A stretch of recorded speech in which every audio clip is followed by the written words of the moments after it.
Next on Energy Switch, we'll conclude our discussion of whether the U.S. needs more or less nuclear power.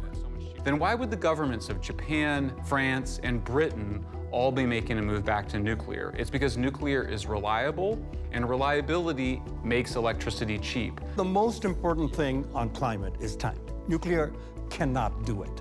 It's simply infrastructurally not possible. Coming up on Energy Switch, is it time for more nuclear power? Part 2. Funding for Energy Switch was provided in part by Microsoft and the University of Texas at Austin. I'm Scott Tinker, and I'm an energy scientist. I work in the field, lead research, speak around the world, write articles, and make films about energy. This show brings together leading experts on vital topics in energy and climate. They may have different perspectives, but my goal is to learn and illuminate and bring diverging views together towards solutions. Welcome to the Energy Switch. In Part 1, we discussed nuclear accidents, nuclear waste, and nuclear weapons. Now we'll talk about cost. The low cost to run a nuclear power plant and the high cost to build one. We'll talk briefly about new nuclear technology, and we'll talk about time. Could we build new nuclear plants fast enough to address climate concerns? My guests again are Michael Shellenberger is founder and president of Environmental Progress, the best-selling author of Apocalypse Never and San Francisco, and a former anti-nuclear activist. Dr. Arjun Makhijani is a nuclear engineer against nuclear power. He's president of the Institute for Energy and Environmental Research and co-author of Nuclear Wastelands. On this episode of Energy Switch, is it time for more nuclear power? Part 2. Let's dive in. Talk about costs. Nuclear costs. Is the cost to run the plant prohibitive? Most of the cost of nuclear, solar, wind is upfront. It's the capital cost. The cost to run a nuclear plant is fairly low compared to the capital cost. The cost to run wind and solar is even lower, about a fourth of the nuclear power plant, because no fuel and very little maintenance. And the question is, what are the comparative upfront costs? So today, solar and wind, according to Wall Street Lazard, about $40 a megawatt hour, capital, running, everything. Nuclear, new nuclear, not existing. New nuclear, about 160, give or take. Right. With solar and wind, you have variability, but remember, the delta now is 4 times. And solar costs are going that way, and nuclear costs are going that way. Is that global, Arjun? Worldwide, basically, we built about 60, 65, 70 nuclear plants in the last 10 years, globally. And that compares to about 60 plants that have been retired. So there's some more generation per plant going on. So we're not making a whole lot of progress. But China's building. I just wondered on the cost side. China building is also slowing down. So even in China, in the last 2 years, only about 4,000 or 5,000 megawatts have been built. That's the equivalent of about 4 plants. If you look at renewables in China, was 14 times the addition of nuclear. Is that just solar and wind? Is that hydro? Just solar and wind, not including hydro. Only solar and wind. These are annual data put out by British Petroleum. You can download the spreadsheet. Yeah, I've looked at that. But we don't really know the cost to build the plants in China relatively. Chinese costs are not very transparent. So in some countries, we have a pretty good cost account. Those plants are now very expensive. Right. The nuclear renaissance was advertised at $3,000 a kilowatt. It's now 8,000, 9,000, 10,000, 12,000. That's all in though, but to run the plant, once it's built, once it's built, it's pretty low initially, and then some of the 30 and 40-year-old plants, you'll need replacement parts. Sometimes the pumps wear out. Steam generators have been very expensive, and generally in pressurized water reactors, they've all had to be replaced. Okay. They cost hundreds of millions of dollars. You see the cost kind of the same way, or Michael? No, I don't. I think it's important to compare apples to apples. And so what happens sometimes is that people will cherry pick the cost of a particular power plant or project and then suggest that that explains the whole system. It's better to compare two countries that are similar over time, and we can do that because we've had a natural experiment in the form of France and Germany. France spends a little bit more than half as much for electricity per unit of electricity than Germany does, and yet it gets more than twice as much of its electricity from zero pollution sources as Germany. Why is that? It's because France is 75% nuclear, Germany is phasing out nuclear and trying to scale up renewables. So Germany by 2025, according to Bloomberg, will have spent $580 billion. $580 billion. $580 billion, making its electricity almost twice as expensive and 10 times more carbon intensive than French electricity. So again, you don't have to accept my numbers on it, just look at France and Germany. Look at the countries with the most expensive electricity in the world. They're the countries with the most renewables. So we see Germany has the most expensive electricity in Europe, then Denmark, which is the world leader. Well, maybe that's just Europe, you would say. In fact, look at California. California made a huge investment in renewables over the last 10 years, and it saw its electricity prices rise 7 times more than in the rest of the United States. So renewables make electricity expensive because they're weather dependent. In fact, what we saw in both Texas and in California and then in Europe towards the end of 2021 and early 2022 were power shortages of electricity, because these are places that relied too much on weather-dependent renewables. They invested too much in solar and wind, and they didn't invest enough in the nuclear and natural gas they needed. So that's why we saw the president of France declare that they were going to massively expand nuclear. We saw the Prime Minister of England say that they were going to massively expand nuclear. We saw the Dutch government start to talk about a massive expansion of nuclear. And we even started to see significant resistance in Germany, of all places, against the shuttering of 6 nuclear power plants, 6 nuclear reactors, I should say. Right. In Japan and in South Korea, the leading presidential candidates, the new Prime Minister of Japan, have all said we have to restart our nuclear plants and keep them going. If Arjun were correct and that renewables were this magical source of electricity that you can add cheaply to the grid and it's so much cheaper than nuclear, then why would the governments of Japan, France, and Britain all be making a move back to nuclear? It's because nuclear is reliable, and reliability makes electricity cheap. Making electricity unreliable makes it expensive. Interesting. Well, this is in the realm of electrical mythology. The one technical fact that distinguishes Germany from France is that Germany is much more efficient than France in its use of electricity. So Germany runs a much bigger economy than France and a much bigger population for about the same amount of electricity. But I would say the most interesting comparison in rates is between France and California. California is about the same cost as France, and California has invested a lot in renewables, and France has invested a lot in nuclear. But you know, California those are old nuclear when costs were lower. Today's nuclear in France would be a lot more than what the French are paying, and in Britain Arjun, as well. So first of all, Arjun is cherry picking and comparing apples to oranges inappropriately.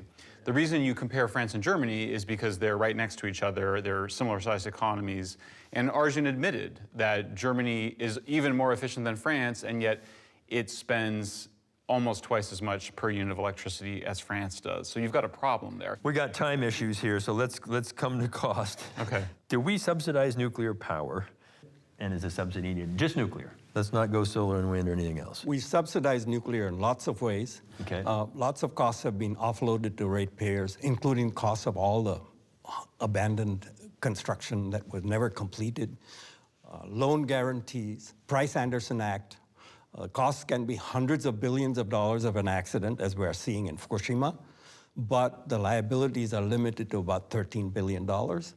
No insurance company is going to insure a nuclear power plant. The industry would be dead. So there are lots and lots of subsidies. It's not the only industry with subsidies, of course. And ratepayers cover that. Yeah, and ratepayers cover it. Okay. Ratepayers have covered the cost of deregulation of the electricity industry when it was privatized and companies like Exelon bought up nuclear power plants. A lot of the costs were onto ratepayers that were not transferred, not taken up by the companies that And we know that happened here in Texas with the wind. Yeah, It was that's right. the lots of wind, and that the rate, everybody pays model. We got a lot of wind, and it's been good in many ways. The one sentence is the Union of Concerned Scientists calculated in a 2011 report that the subsidies for nuclear power are roughly comparable to the actual value of the power produced. Yeah, the Union of Concerned Scientists, and people can Google these things and find out what these groups are. But so, do we subsidize, and is it important for nuclear? All energy sources receive subsidies, and the best available research by the Congressional Budget Office shows that renewables received over 90 times more subsidies per unit of energy than nuclear did. So people can just Google. You'll find that renewables have been subsidized at the state level 3 to 5 times more than nuclear has. So yes, of course, we're making choices with societal wealth of what energy sources to have. So the issue is not subsidies or not subsidies. It's what are we getting for those subsidies? And what we're getting from nuclear is a lot of concentrated and reliable power. What we're getting with renewables— With no emissions. With no emissions. What we're getting with renewables is more expensive electricity because it's making electrical grids less reliable. Come to cost of new construction. Iowa has 45% of its generation in wind. Iowa. Yep. Is the Iowa's grid less reliable? Not at all. Iowa is part of a large grid. When you have a small fraction of renewables, it doesn't become unreliable. This is just mythology and distortion. In fact, the grid operator has warned, both of the Midwest and East Coast operator has warned of less reliability of electricity because of the high penetration of renewables. So Arjun's facts are just wrong on that matter, and people can Google that. And you can find that the warnings have been issued, and we saw the chickens come home to roost in 2021 and the winter of 2021 and 2022 when we had energy shortages around the world because we had spent too much on unreliable renewables and not enough on reliable power sources. When you say a small percentage, that makes sense. But when we get to large percentages, then you have to do other things. Right. You can't. So in Arizona, they put out a bid for peak electricity. Yeah. Natural gas, whatever, energy. It was open, technology neutral bid. It was a couple of years ago.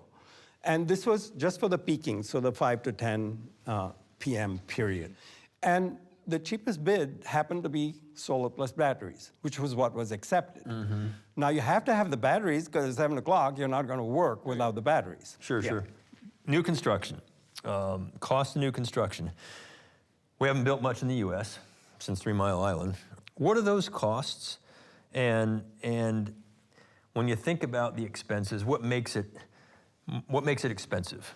I mean, the anti-nuclear movement has been the most successful anti-technology movement in human history. It succeeded in stopping the U.S. build-out of nuclear plants by scaring people about the relationship between nuclear power plants and nuclear weapons, insisting that somehow when a nuclear plant melts down, there's an explosion, like an atomic explosion. Interesting. So you're up against a really powerful societal phenomenon. This really has to be viewed almost as a religious movement against nuclear.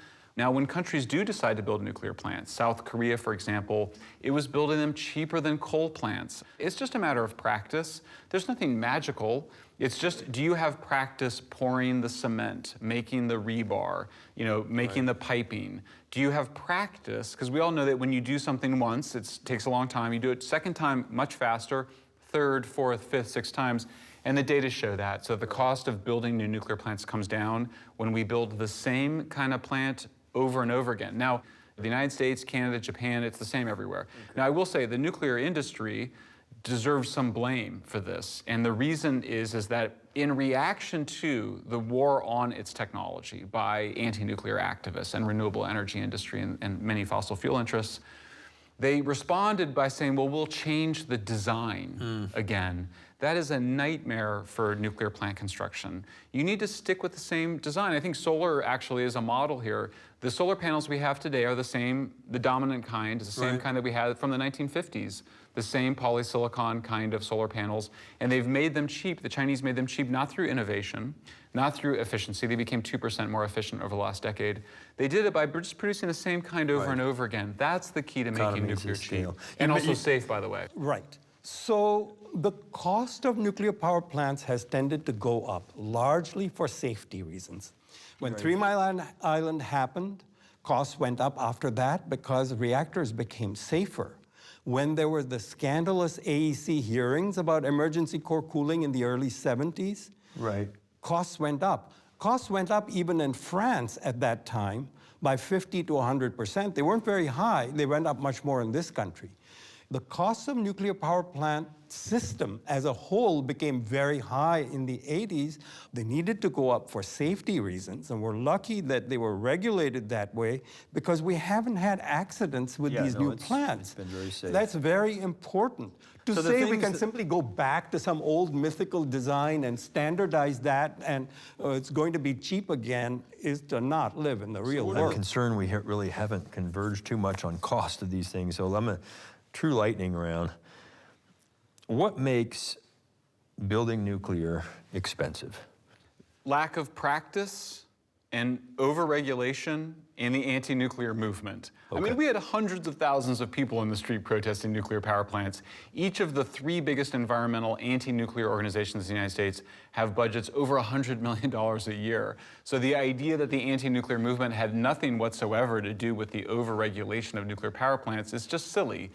We're dealing with a concerted, active, industrial-funded movement against this technology. Of course, the mistakes have been made out of fear. I mean, Lack of practice, overregulation, and And an anti-nuclear movement. What makes nuclear expensive? Well, as I have said, And how can we reduce it? as we have learned more about safety, so safety and cost are not compatible. So the French are having high costs with the EPR, their new reactor design, which is really the same concept, the same light water reactor, pressurized water reactor. It's improvements in safety that they built in after Chernobyl and 3 Mile Island. So safety. So safety is very important. Cost. It's a big cost. Yeah. And then you can't make mistakes in nuclear power. So a lot of the problem is practice hasn't made perfect. So if you look at the United States and France, the two biggest nuclear power countries, their costs have gone up over time. So it's a negative learning curve. The more they've done it, the more costly their power plants have become, partly because they've learned about the safety issues and the importance of doing it right. Okay. Hundreds of thousands of people in the streets have not, to my knowledge, affected the decisions of the Nuclear Regulatory Commission. Okay. Let's talk about nuclear construction. You know, like anything, it takes time to build plants. So what's it take to build a nuclear power plant? How long does it take? It takes somewhere between 5 years and more than 40 years of the plants that have come online. Typically, it's 10, 12 years. In the United States, it has tended to be longer. Recently, France, Finland, China less. Is that about right? 5 to 10 years, longer, depending on? sure, you can take 40 years if you have an anti-nuclear movement that stops you from building the plant. I mean, if you're actually building the plant, there's no reason it should take more than 5 years. In fact, you can go faster once the workers have practice doing it. But if they're constantly being interrupted by protests, by regulators over frivolous demands, which is what's occurred, then of course it could take as long as those protests would last. So it's not a safety issue, it's just a political question. Yeah. Let's talk about some new technologies. There's small modular reactors, NuScale and other, looking at those. Do those have a role to play? Can we build them fast enough? Are they scalable to matter? They aren't there yet, and they're not necessary. In fact, what we see is that every time the industry keeps changing the technology is when costs go up. Workers need practice making the same kind of technology over and over again. So in my view, and I'm a bit of a heretic among heretics, among pro-nuclear people on this issue, we had a great technology that we built the power plants in Arizona. The Palo Verde is our largest nuclear plant with 3 reactors in Arizona with. For me, that's fine. So for me, I love a 1,400 megawatt water-cooled reactor because we have so much practice with it. I don't feel the need to force some futuristic technology onto an industry that's really not ready for it, when what we've seen is that it's that practice, and I also think it's a safety issue. You know, you want your workers to have, and the regulators to all have a lot of experience with the kind of technologies that you have. So I think we have a really good technology. How about over here? I know you have matter. The fact is that practice hasn't made perfect. As time has gone on, it's taken longer, and it's become more expensive. And the redesign is not innovation in some new technology going from water to sodium.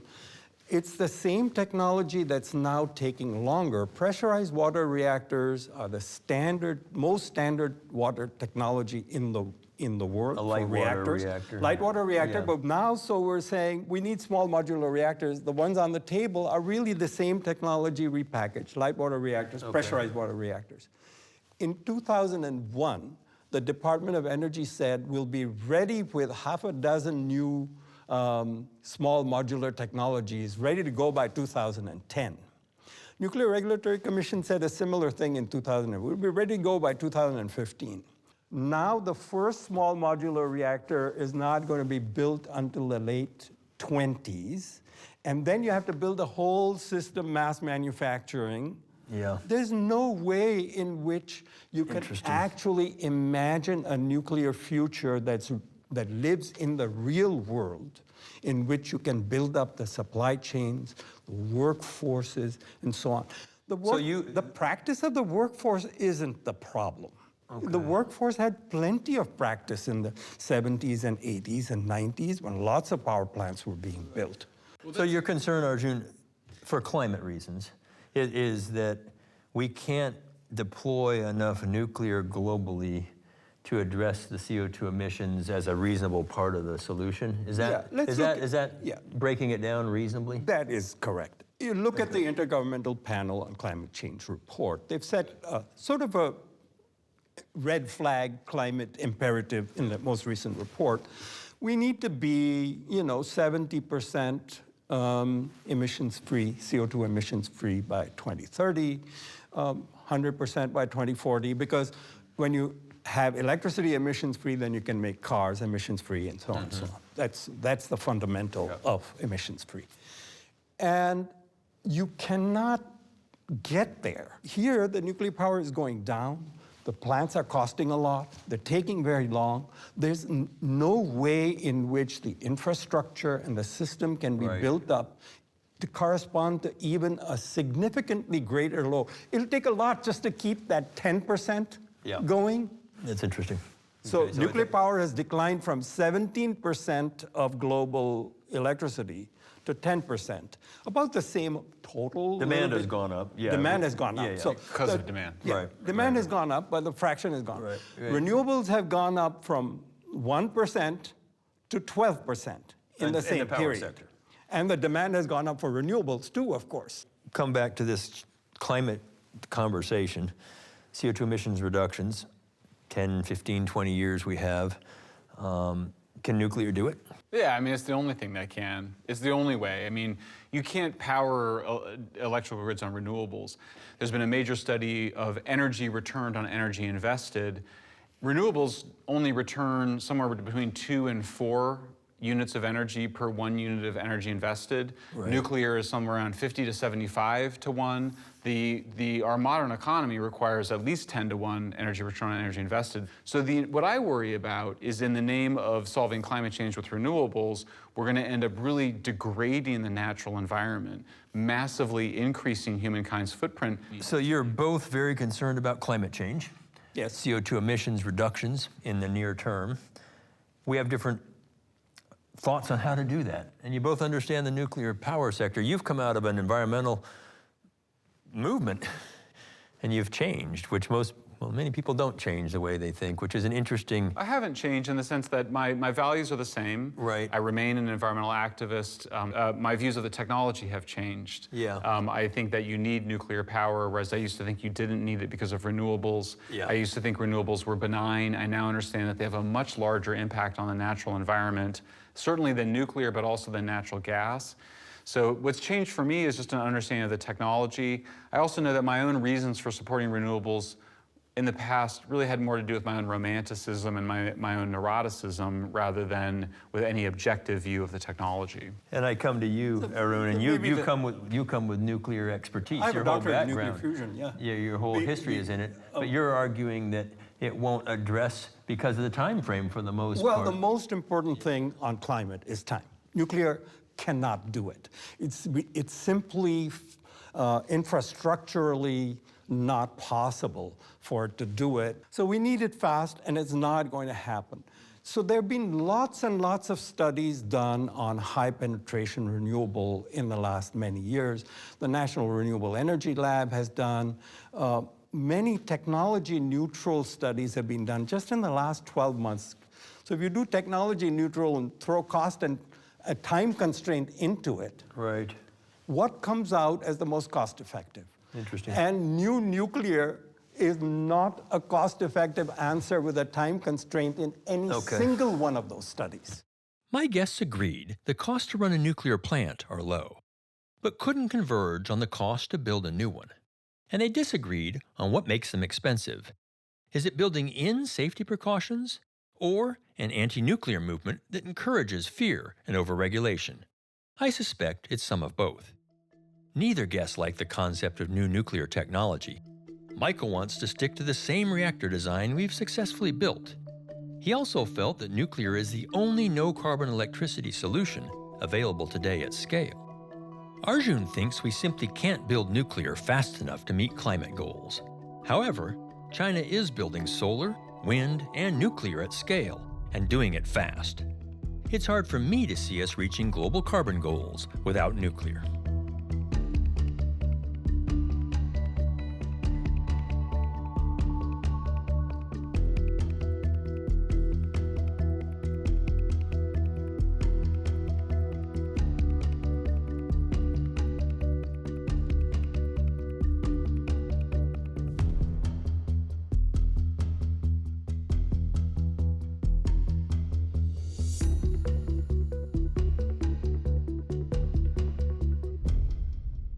Funding for Energy Switch was provided in part by Microsoft and the University of Texas at Austin.